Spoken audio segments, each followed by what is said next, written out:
Hi guys, in our last video we saw how the prices of other goods affected the demand for the main product and caused the demand curve to shift. Okay, and the other prices of other goods can be related to the demand for the main product in three ways. What are the three ways? Substitutes, complementary goods and no relationship. Now in today's video we will see an example of a substitute and how it affects the demand for the main product.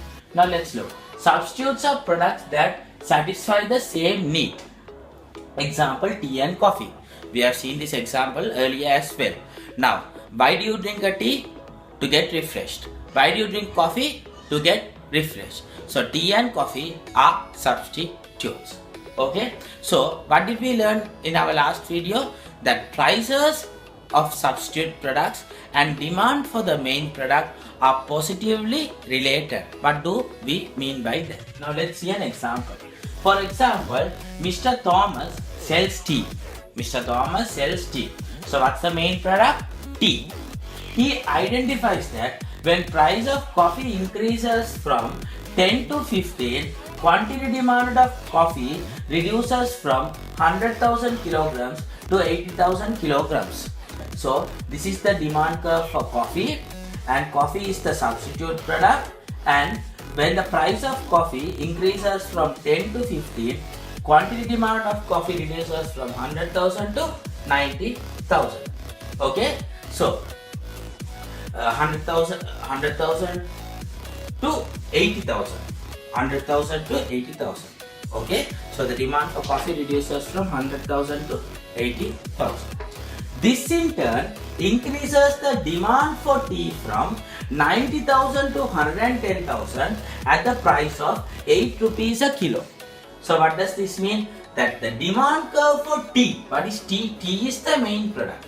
The demand curve for tea has shifted to the right. So at the same price, more tea will be bought. So earlier at 8, the demand was 90,000 kilograms of tea, but now the demand is 110,000 kilograms of tea. Why? Because the price of coffee has increased from 10 to 15 and quantity demand of coffee has reduced from 100,000 to 80,000. Then this in turn what happens? Then more people will go and buy tea. Why? Because tea is cheap. So at the same price, more tea will be demanded. So there has been a shift in the demand curve for tea. So the demand curve for tea has shifted to the where? Right. Now let's read this. The price of coffee increases from 10 rupees to 15 rupees. This causes a movement along the demand curve, causing a contraction in the demand curve, causing a decrease in the quantity demanded from 100,000 to 90,000. Okay, 100,000 to 80,000. I'm extremely sorry. It will be 100,000 to 80,000. Okay, so quantity demanded of coffee reduces from 100,000 to 80,000. Now let's look here.